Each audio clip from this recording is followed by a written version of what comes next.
all the rest of it that was happening yesterday. Okay, so without further ado, I will just stop sharing my screen a sec and introduce Lianne Smith from the University of Manchester, who's going to speak about redressing colonial perspectives in missionary archives. Over to you, Lianne. Thank you very much. I will just get my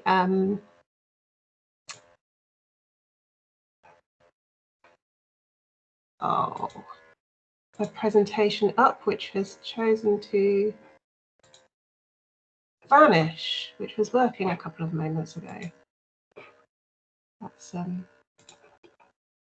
oh. Fingers crossed. I'm not still sharing, am I, Lianne? No.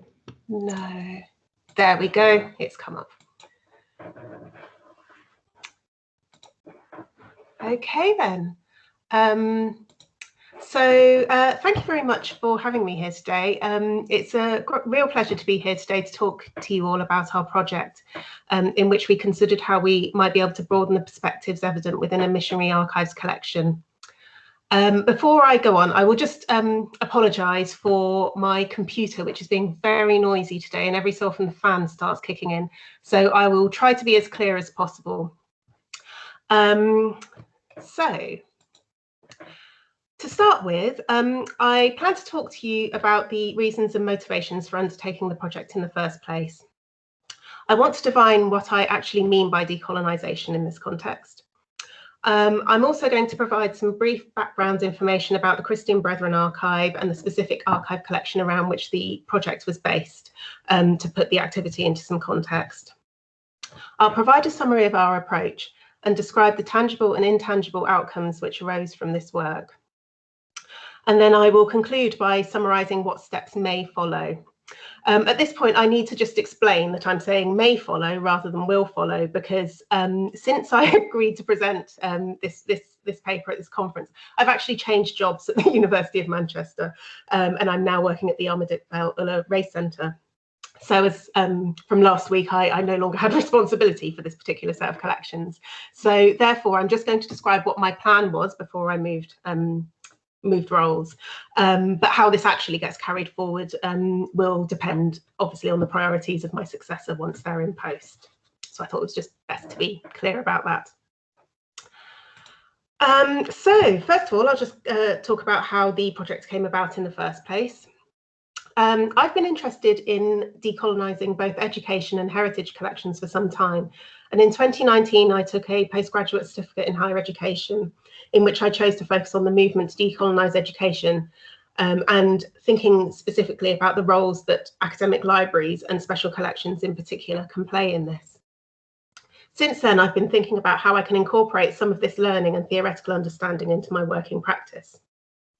Then in May 2020, as we all know, came the murder of George Floyd and the subsequent Black Lives Matter protests, following which many organisations, including the University of Manchester Library, expressed their support for anti-racist practices and made statements in which they declared they would reflect upon and improve their own practices. Diversifying our collections and practices, which was the preferred terminology used at University of Manchester, had been acknowledged as an organisational priority and incorporated into our operational planning cycle. So I was able to adopt this for one of my own priorities too. I had support from my managers, despite the fact that what I was proposing to do was largely learning through experimentation, and I wasn't sure what the tangible outcomes were likely to be at the beginning of the project. The other important factor was, of course, the pandemic and the very rapid shift we all had to take to start providing our services remotely. Within special collections, there had been a lot of thinking around how we could support teaching and learning activity remotely, and in particular, how we could continue to offer internship opportunities for students on the MA programme for Heritage Studies. This particular project works well as something that could be undertaken in this context, because most of the key resources that we needed had all been digitised and available online, so I could create a project that could be done in person or online and could flip very easily between the two, depending on the state of the situation with the pandemic. Before I go on, I do want to just mention my two students, Hannah and Matthew, who worked with me on the project, and give them full credit for their work. This whole process was very collaborative, and a great deal of what I'm talking about in this presentation is the product of their work and thinking. So I just want to take the opportunity to acknowledge that and publicly thank them for their excellent and invaluable contributions. Now, before I continue, I think it's important to define and frame the term decolonisation. True decolonisation is a radical act which involves the complete dismantling and rebuilding of existing processes of knowledge production. And I think it's important to acknowledge that small-scale projects such as this can't in themselves result in decolonisation, especially in the context of institutions such as universities, which are organisations rooted in colonialism. Lianne, can I just interrupt you? Sorry. Yes. I don't think your slides are moving. Oh, I haven't moved them on. That's all right. I've got very limited slides. It just doesn't look like it's in the slide share for me. Sorry to interrupt you. It's saying I'm sharing. I'm not really sure what to do about this. Okay. Has that moved on? It hasn't for me. Can anybody else just bob on and say whether it's moved for them? No, it's not. It's not moved for me. I think if you pop it into presenter mode, just in the top left beneath the save icon, if you just click from beginning. Oops,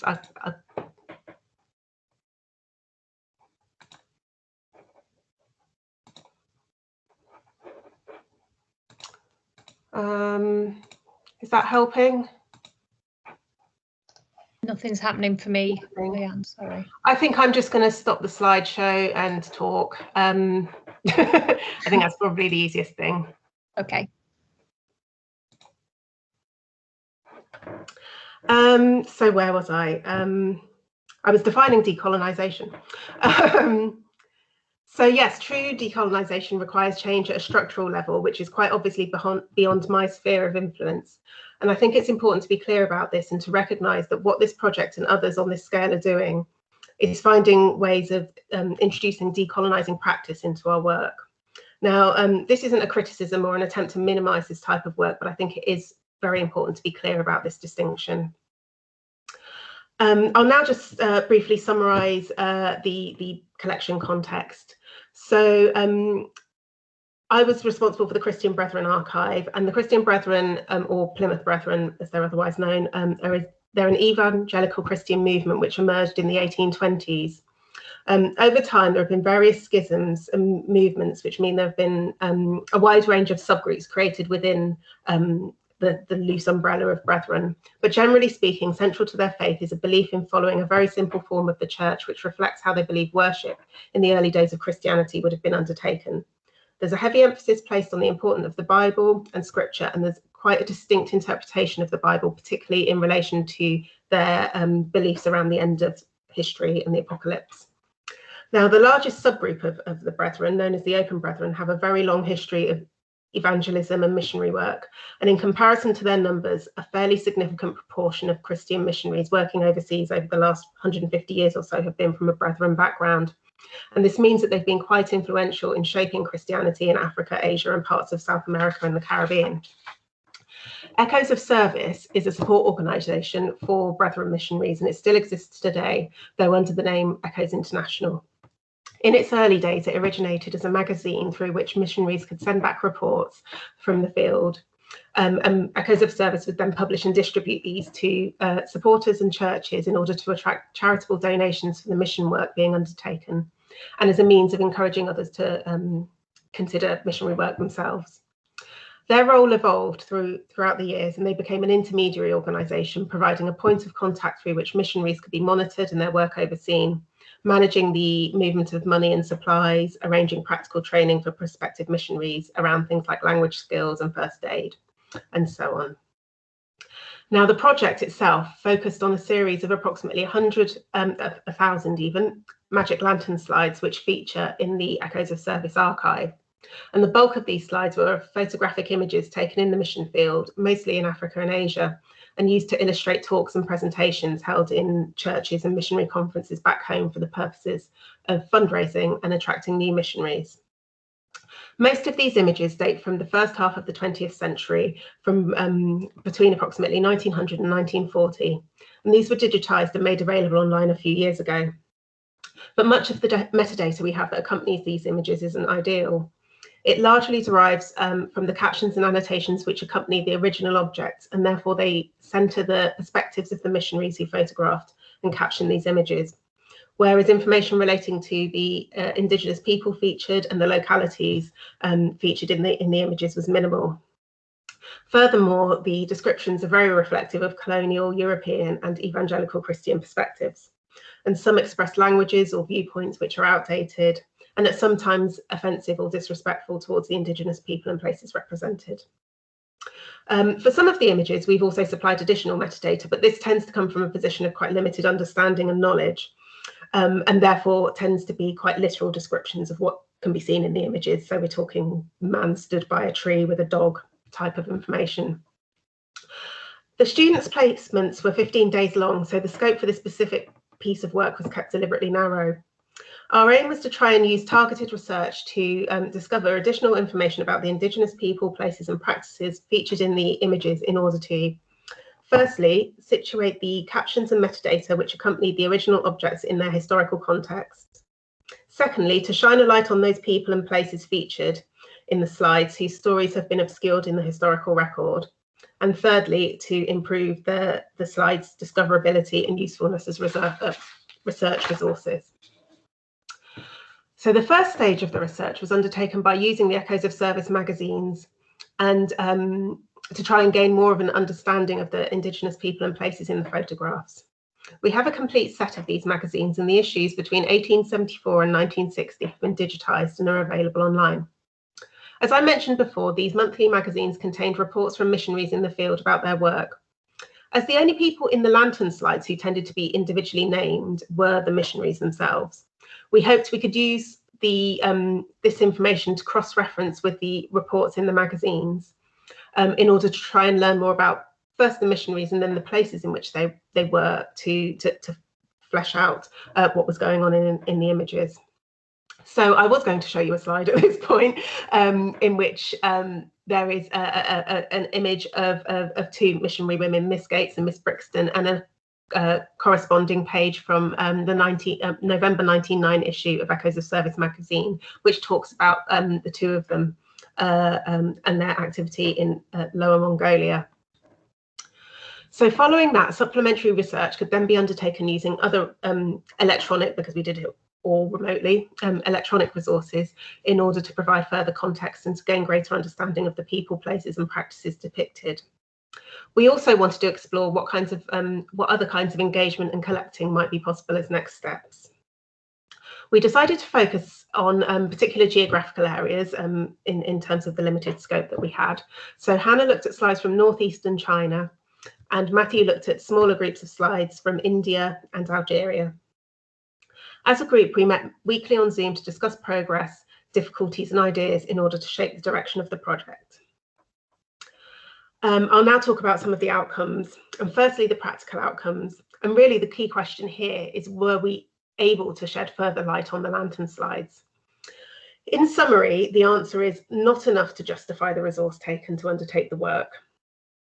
The exercise was very resource intensive, and it would take many hours to go through just a year or two's worth of reports from a particular geographical area or from a specific named missionary. Given that most of our slides are undated and we were looking at a window of perhaps 40 years in which they were undertaken, this isn't really a feasible approach for tackling the entire collection of 1,000 lantern slides. Having said that, there were a couple of examples in which this rather painstaking research did result in success. Again, another image that I was going to show you.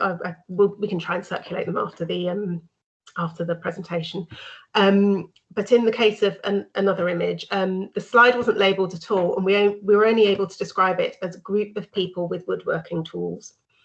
But the research and cross-referencing with the magazine revealed that this photograph was taken in Dhawaliswaram in Andhra Pradesh in India, and it showed attendees of a missionary industrial school which were described as being orphans of famine, being taught carpentry and tinsmithing. In another example, we'd been discussing the challenges for us in terms of language and the size of the Changes in place names themselves or the ways in which they've been transliterated over time made it difficult to narrow down geographical areas on modern maps. But through some very in-depth research and lateral thinking, Matthew managed to pinpoint the location of some of the Algerian slides to a very small area of 3 villages over just a few square miles in northern Algeria. Far more often, though, the research resulted in possibilities and ideas for what we think certain images might portray, but not necessarily anything concrete. We didn't have the necessary understanding to expand on what we were finding in a particularly meaningful way. Having said that, the process has been really valuable in a much more intangible way, and that is the process of learning, reflection and understanding that we've been on as practitioners, and the fact that this will inform future work. So, for example, in thinking about our methodology, we discussed our intention of trying to update information about Indigenous people for resources that will largely benefit academic researchers in the global north. Thinking about the fact that we were utilising research resources which are themselves a product of colonialism, and that we were operating within an organisation, a university, which by its very nature is rooted in colonialism. And that made us raise the question of whether we were subverting colonial sources or whether we were actually sort of engaging in a new form of colonialism. And that led us on to thinking about whether we even have the right to try and interpret people's stories, or whether we should be engaging with people from the communities featured in the images for their context to write their own stories. And at the beginning of the project, that was something I was hoping might be a long-term objective, to eventually collect stories from the communities in which these churches were planted, to try and provide their voice in the archive alongside those of the missionaries. But again, reflecting upon that as a possibility raised further questions about why we were attempting to do this work in the first place, and who we were doing it for, and who actually benefited from it. Just because I, as an archivist, might want to bring community voices into the archive, who's to say whether the communities in question have any interest in doing so, and how might doing so be of benefit to them?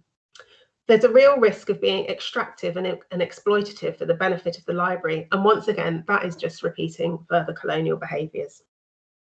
There were other quite significant questions that we ended up discussing around the ethics of our work as well. So to go back to the example of Algeria and locating some of the slides to a very small geographical area, that was a really exciting moment at first. We were thinking that there might be possibilities for sharing the images, engaging with current residents of the area online in order to provide alternative voices and to fill out that story.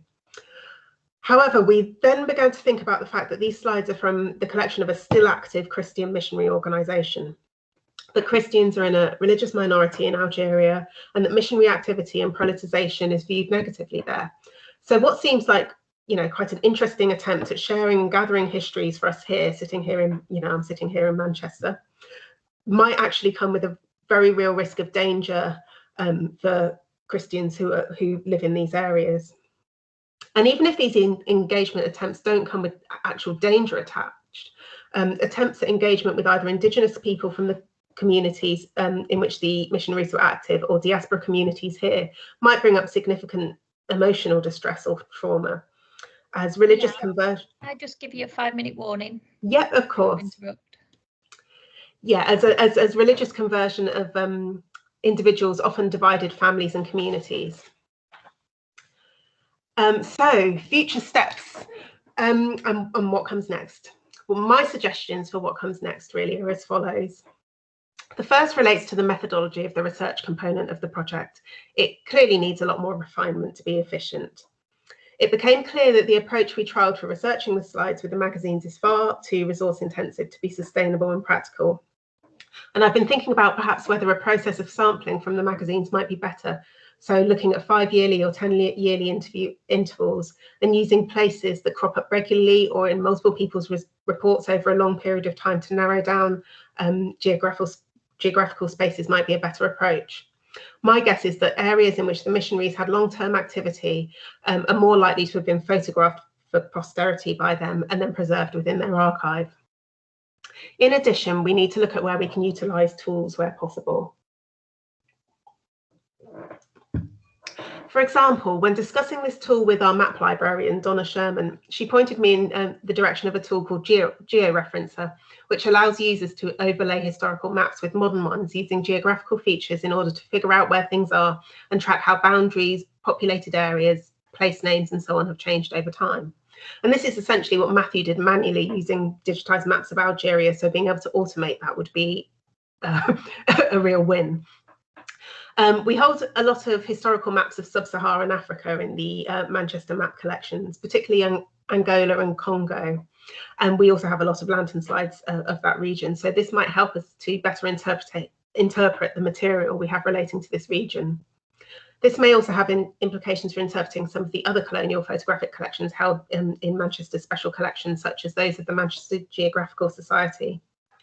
But beyond the practical considerations for refining the process, I think the most important next step is for us to use the various questions and deliberations that we went through as a small project group as a basis to start developing an ethical framework for work that involves implementing decolonial practices. The questions we ended up asking ourselves around ensuring that we engage in truly collaborative, mutually beneficial and non-extractive practice, and how we approach work with collections which may bring with them particular risks or trigger traumatic or difficult emotional responses need to be documented and need to continue to form the basis of decolonising work. This framework needs to be ever evolving as new pieces of work around different collections and specialisms and so on provoke new questions and reflections. And then as my final takeaway from today, I just wanted to raise the reason why I wanted to talk to you today, which is really that a barrier to undertaking decolonising practices type of work is often that staff within libraries don't know where to start, particularly with limited resources. And I'm well aware that what I've described today is a very small scale, fairly experimental project conducted by one member of staff with 2 student interns, which resulted in pretty limited tangible outputs, but the impact that it's had on my understanding and my professional practice, that of the 2 students and also that of colleagues which I've shared some of this work with, has been quite significant in comparison to the project scale. This sort of work is a process and it depends on the cumulative impact of lots of small actions. And what I really hope that today I've been able to just provide a bit of inspiration for those of you who might want to try something similar but might feel sort of maybe not empowered to do so. And yeah, that's me for today. So thank you. Brilliant. Thank you very much, Lianne. Apologies for the technical issues. My colleague Harry is going to share your slides or attempt to, Lianne, and then people can see some of the images that you were referring to, if that's all right. Yeah, that's fine. So really, I think the key ones are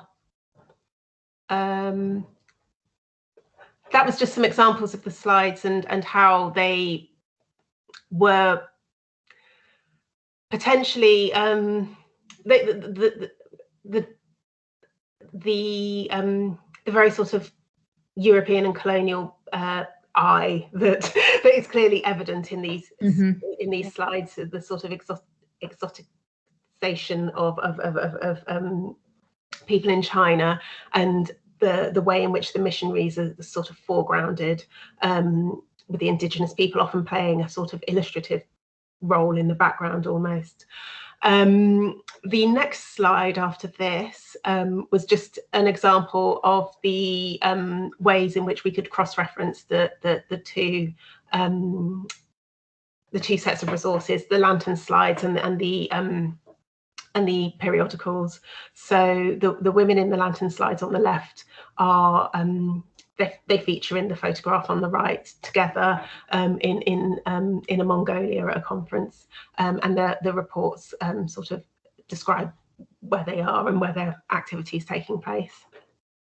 And then the third slide is the one that I mentioned, the missionary school in Andhra Pradesh, and the fact that we were able to go from people with woodworking tools to being able to understand where the image had taken place, exactly what the institution was.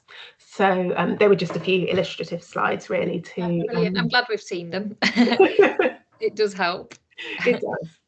Yeah, brilliant. Has anybody got any questions for Lianne? Can you raise your hand? Oh, Alex. you want to go ahead? Yes. Hi, Lianne. Hello. Thanks so much for sharing your paper with us today. It's really interesting.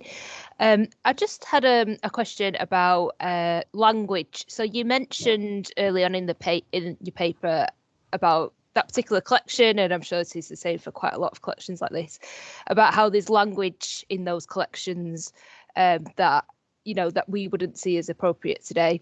And so what I'm wondering is what have you done about that? Have you done anything? How have you tackled it when it comes to cataloguing that collection? Have you used that language, or do you change a language, just like on a real sort of practical note? Historically, there has been an approach of using that language where it's encompassed titles and it's actually been sort of given to the archival object by the creators. There is sort of different thinking now around that approach, whereas we would possibly now take the approach of using a different description in the catalogues, because I think that there is potentially an issue with utilising that language nowadays. Demonstrates that somebody now has taken a decision to continue to use that language despite the fact that it is clearly uncomfortable. And I think that we're now shifting towards a sense of reframing that and not getting rid of the old descriptions, but sort of putting that in a place that's still accessible but not sort of front and centre with the object. So users aren't sort of hit in the face by offensive language the second they find it in a catalogue, but it's still there to illustrate the sort of descriptive history of that object, because that shouldn't be removed. That is intrinsically part of the object. So that's really the approach that we're shifting towards now. And also content warnings, of course, slapping up those content warnings. Great. Got another minute if anybody else wants to ask. Go, Josh, fire away. Thanks, Lianne. That was so interesting and made me think about just your reflection there, that they're probably entire periods of colonial history that are captured on camera through a Western lens, because we owned the camera and we're stood behind the camera. So that really made me think. I thought that was very interesting. And I was wondering whether are these images on Manchester Digital Collections, or is there a link to them that you can share? They are they're on the library digital collection, so they haven't been moved across to Manchester Digital Collections yet. There's a big set of legacy data still sitting on library digital collections that will, over the years, move across. So I wonder if I can. At the end, I'll get a link and pop it in the chat. For where they sit, but yeah, they can be found online. They're sort of freely accessible. So wonderful. Thanks, Lianne. Okay, brilliant. Thanks, everybody. We'll draw that one to a close now. Thank you very much, Lianne. We're going to move on to our second presentation now, which is Liz Fawcett from Lancaster University, talking about new beginnings and old beginnings and showcasing the ALN Special Collections book beginnings digitally. So I'll hand over to you, Liz, if you're available. Yes, I am. Hello. So just a summary of what I'm going to be talking about. I'm here basically to represent Academic Libraries North Special Interest Group for Special Collections. So I'm just going to share my slides now. I've got few more than Lianne, so apologies, but hopefully I'll whiz through them. Right, can you all see my first slide? Yes. Brilliant. Let's hope they get moving. If you can't see them moving, then please shout. So yes, I'm from Lancaster University Library, but I'm here on behalf of the Academic Libraries North Special Interest Group for Special Collections. Right. So who are we? We started off originally meeting as the Northern Collaboration Group, a special interest group for Northern Collaboration. Now this represented most of the North. I know Academic Libraries North has now expanded to a few more libraries that are involved now. So that apologies for those that don't know about the Northern Collaboration. It was very similar to Academic Libraries North. I know Academics Libraries North also merged with NOAL. So we started as a special interest group, and we didn't want to duplicate what was already out there. So we knew that NOAL, which mainly dealt with the Northwest, and also there was some in the Humberside region and other regions, were dealing an awful, doing regional groups as well in different areas, but an awful lot of them seemed to dwell on training. So we really didn't want to step on the toes of other groups out there. We didn't want to reinvent the wheel, and we wanted to make a purpose for this group. So we met together and we decided what was going to be our important thing that was unique to our group. So our members, so they were, obviously we're all universities, but we dwell from all the areas that cover the North. So we've got Manchester, Leeds, Liverpool, Sheffield, Huddersfield, Bradford. We've got Newcastle, Sunderland, going all across the board. So our members, originally we met about 3 times a year, and we did find that when we met face to face, it was the areas where we were having the meeting. Obviously it was the geographical area that people came from, so we tried to do it across the board, across the North, but you did tend to find the people that were local would come, because obviously if you were on the west side of the country, getting over to Newcastle in the east would be very difficult in a day. So we did look at meeting across the North to try and make it fair for everyone to join in. So our aims, as I say, we didn't want to touch on the toes of other organisations out there. So we looked at what would be our unique selling points. So we wanted to make an increased awareness and use of our special collections across the board and our archives. So we wanted to make our collections more known across the board for teaching, research, learning for our members and the general public. Now we're very aware that researchers from all over the UK will go like a honeypot down to the London, the South East region to look at all the archives there, when we were very much aware that they could have things on their doorstep up north here that they wouldn't have a clue about. So we wanted to work together as a group to make these collections known, to promote them, and to support each other's work in this area as well. So we would advocate for each other. So if sharing in our information we had, but also sharing our collection information. So if one of us had something on a certain topic, and we had a researcher in this said, oh, I'm researching on this topic, we might be able to say, oh yes, so-and-so in Liverpool or so-and-so in Newcastle also has collections on that topic. And we could share our knowledge and our wealth of information with each other's. And we wanted to collaborate in that way and be a cooperative group between each other. So these were our key selling points for our group. So, as I say, prior to lockdown, we met face to face 3 times a year, and we tried to dot around the country where we were meeting. So we started off, we would have a chairperson We've got a named chairperson from Manchester Metropolitan University. However, we make a policy of having one chairperson is rotated, so it's never the same person chairing each meeting.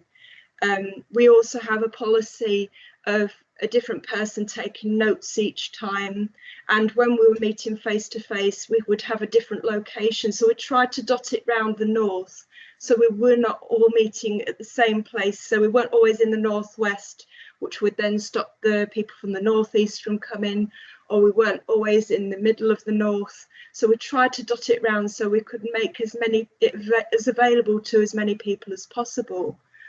However, we found that during lockdown, this freed us up to so many more people being able to be involved. Prior to lockdown, we might average about 8 to 12 people to a meeting. But during lockdown, when we had to move on to meeting virtually, this gave us a new beginning.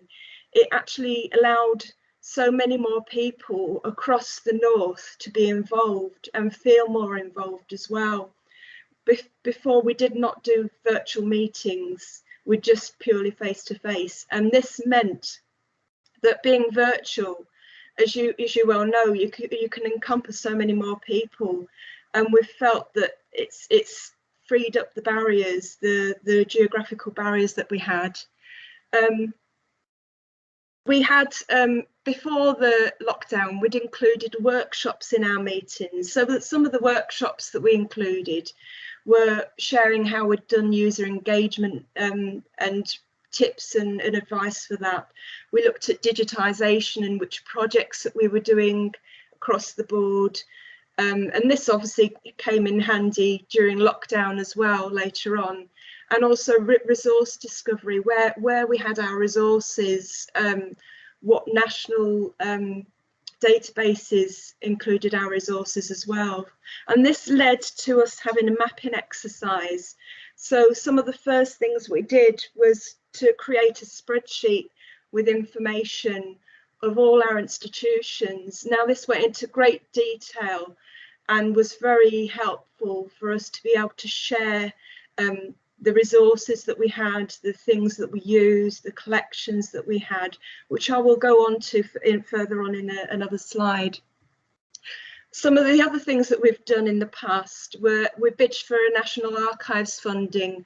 Now, unfortunately, we were not successful in getting that. It was in collaboration and innovation, and we were looking at how we could improve our collections, the publicity we had, that we had on the Archives Hub, and looking at how we could get that out there into our community and publicising it.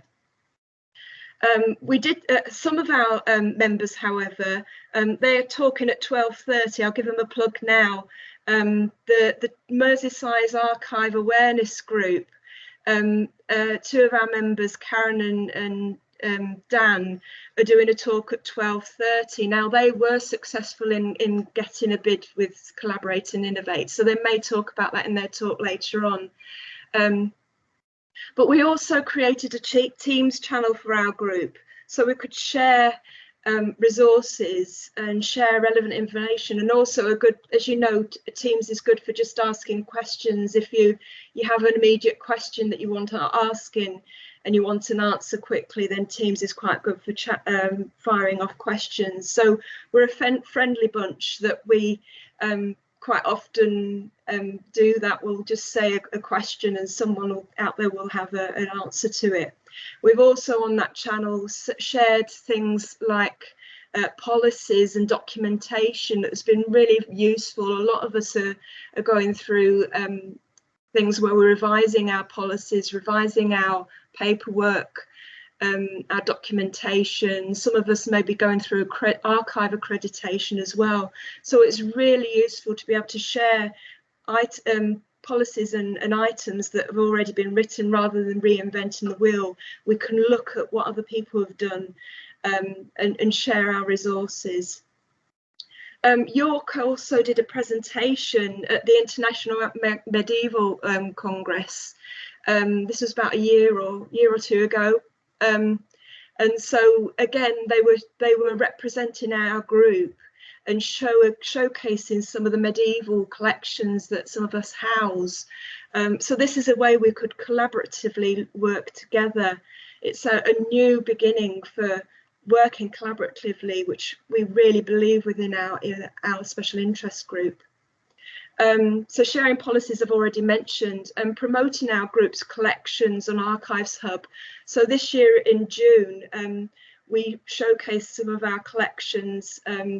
Archives Hub usually have a monthly promotion, and we had Academic Libraries North as our collections being promoted in Archives Hub. So some of the information, I said one of our first things that we did was a spreadsheet information.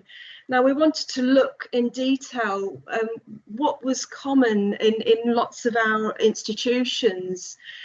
So we looked at things like what sort of library systems did we use, what sort of archival systems did we use, whether we were responsible ourselves for things like research data management, or for archives, for institutional archives, whether we had policies that we could share, things like our opening hours, how many people were employed in our special collection archive areas, whether we had specific people for certain roles like engagement, community engagement officers, whether we had people for digitization projects, and we quantified this, so we'd say how many full-time equivalent hours a week did they work. So we'd have things like exhibitions. If we had an exhibition area, how many exhibitions we put on a year, whether we had areas for engagement, what sorts of systems we used, whether we had conservators and preservation policies, all sorts of specialisms. So this spreadsheet went into really gross detail, but it meant all this information was being kept centrally, and we could easily look at it and see, for example, if we wanted to look at a different content management system, we could look on the spreadsheet and see who else was using what systems, and maybe approach them and ask their opinions and information on them. Or if someone was using the same system as us and we had wanted more information on it, then we could look at this spreadsheet and know who we needed to approach. So this spreadsheet has been really useful in finding information, having it to hand, and also seeing it had basic things like contact details, so the first port of call. So this spreadsheet has been the starting point, and we've really advocated for everyone that's joined our group to fill it in and to share their information, because it's been really informative to us all. Also, we worked on us all looking at our collections and looking at the type of subjects that it covered. So from this, we could see what we had in common with other institutions. So you can hear here are some of the subjects that are covered in our collections across the north, and you can see some of the words that are highlighted more than others, where there's more collaboration between us, where we've got more things in common. So there's a lot of history and design and film and children subjects. So you can see there's an awful lot of different subjects covered. So we tried to keep a log of that, so we can know, as I said earlier, if we have a researcher in that's looking at railways, and we want to see what other collections there are in the north that also cover railways, we can then look on our spreadsheets and our information and say, oh, why don't you try X, Y, and Z for information as well, or visit there. So we're looking at collaboratively advocating for each other. So as I say, it's new beginnings for us. Some of the changes that we've had to look at as institutions. I mean, we've all had to make big changes. So our new beginnings as a group and as individual institutions, some of the things that we've had to do, we've had virtual inquiries. So with loads of emails, and then looking at what digital resources we've already got that we can send off and fulfill virtually. A lot of people put appointment booking systems into place that they may not have had before. Obviously, as far as possible, I know our institution, a lot of other institutions, are prioritising digital reproductions as a first port of call. And also during lockdown, there's been lots of digitisation projects. So a lot of us have been working on digitisation in the background. This has kept us busy, and also ways of enhancing our metadata and our catalogue records. A lot of us have used visualizer appointments as well, where we've used virtual cameras. So we may have been physically in the building, but the person that we would normally invigilate in the building has been remote, and we have been able to turn the pages of the book and show them the item without them coming in. Now, this may well be a new beginning in the future as well, where you have people from London coming up and coming up to see, instead of coming up to see the things physically, we can show them remotely via visualizer. I do have an appointment next week though, where I have someone that doesn't really know exactly what they want, and they want to see a whole collection. So it's all right if you've got a few books to do visualizer appointments, but when you've got people that are not really sure what they're after and they need to flick through collections, then you cannot really replace that face-to-face appointment system really. We've got synchronous and asynchronous online teaching sessions that we've all done as well. So some of us have been recording things, some of us have been doing virtual sessions, and then obviously recording sessions with people in the room and linking online as well. So videos and presentations we've done. I know personally we've done a lot of virtual volunteering, and I know a lot of other people in our group have as well. So we've had volunteers, we've given them access to our Teams files, and then given them tasks to do, and they've been updating all the records on Teams. So it's a shame that they haven't been able to, we've had placements and volunteers, it's a shame they haven't been able to physically come in the library to do this stuff, but it's been the next best thing, and it has worked very well. There have been hiccups at the beginning, but we've learnt through that, and it has worked well, and I think it's a way forward. There's a lot of people that use other means for getting transcriptions online as well. So there are things out there where people can volunteer from the other end of the country or the other end of the world and still enhance our records. So as I say, enhancing and updating catalogue records and metadata has been a big part of our work during lockdown. There've been the more new way of working is having hybrid exhibitions. So where we've concentrated on the physical exhibitions in the past, now it's looking to see what sorts of things we can get online as well, and whether you can have projected electronic exhibitions in different formats. And then linking to social media has been important as well in that way. And then a lot of, you've seen from a lot of online training, there's also the opportunity of virtual talks and that user engagement that we can get online, which has lifted some of the barriers that people have had to physically get into the location. So there's been more user engagement in that way. Liz, can I just give you it's a 2-minute warning now. Sorry, my tech just failed me. Yeah, so some of the book beginnings that we've had. So I'll go through some of the collections from our group. So unfortunately, we were flummoxed by people being on holiday, so there weren't so many as we thought there would be. So some of the things we asked them to look up were the beginnings of books. So marblings, you've got book plates. the owners, where they've done signatures, provenance and dedication, the bindings, Penguin, where you've got the set covers, annotations. So some of the things that our group came up with. So Salford University, Alex, who talked at, had a question earlier, has given us this picture here from 1766, marbling, a beautiful marbling cover.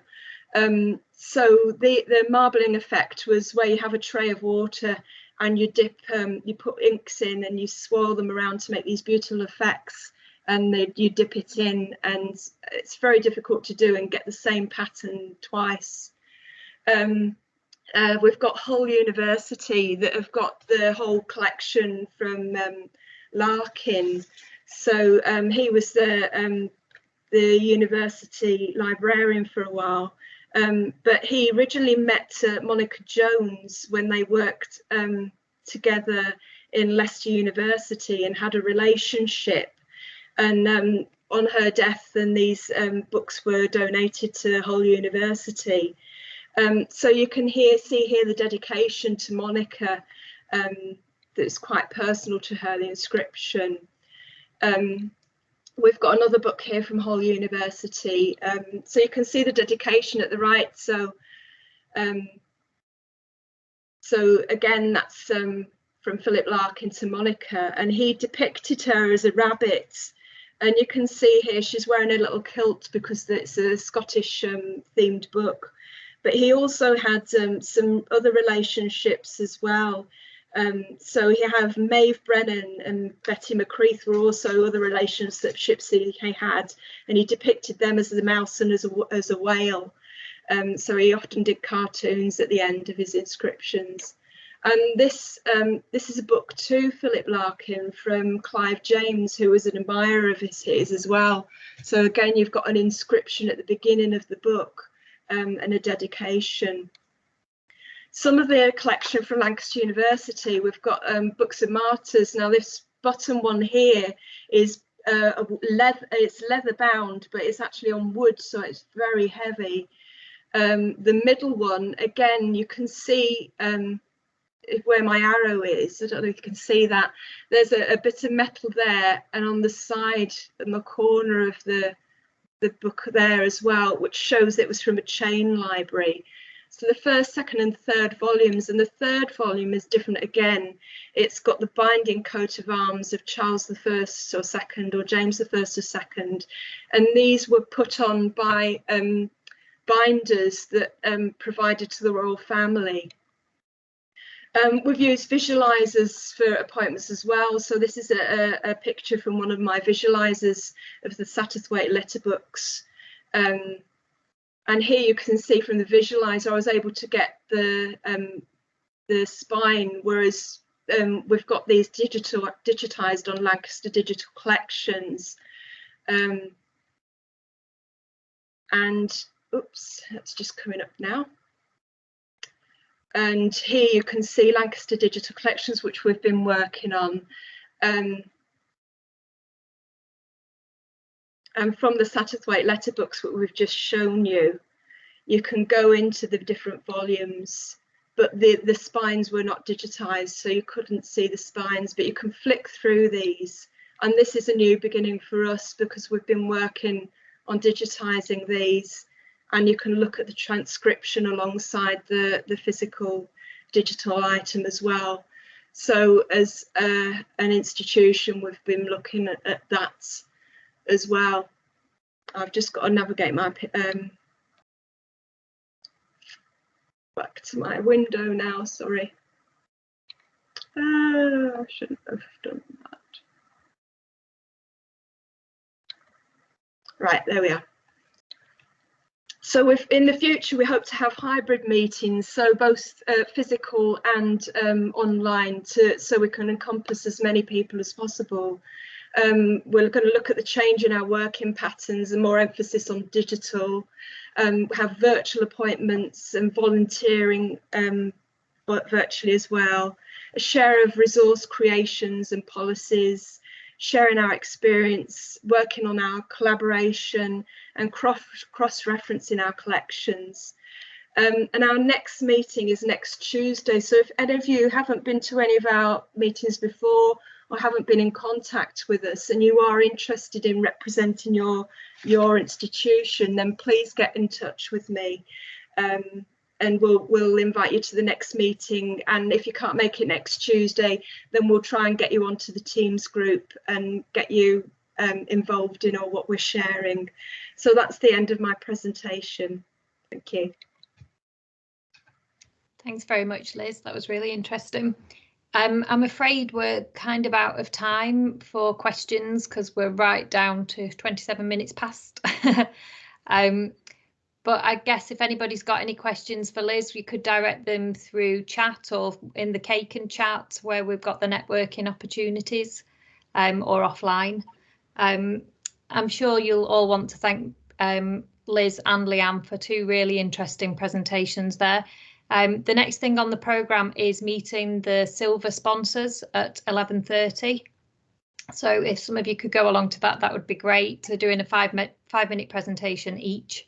And we've got Henry Stewart Talks, Brown's Books for Students, Gale and Cortex doing their 5-minute presentations. If you can't get along to that, you can also do the sponsor treasure hunt. We've got 5 prizes to be won for that. So please feel free to get involved with that. And finally, we'd really love your feedback on the conference, please. So there's in the channels, there's one for feedback and there's just a quick form to fill in, and it'd be great if you could complete that. There is a prize that we're going to do a randomizer at the end, and somebody will win a voucher of your choice. So could be good. All right, thank you so much, and enjoy the rest of the day.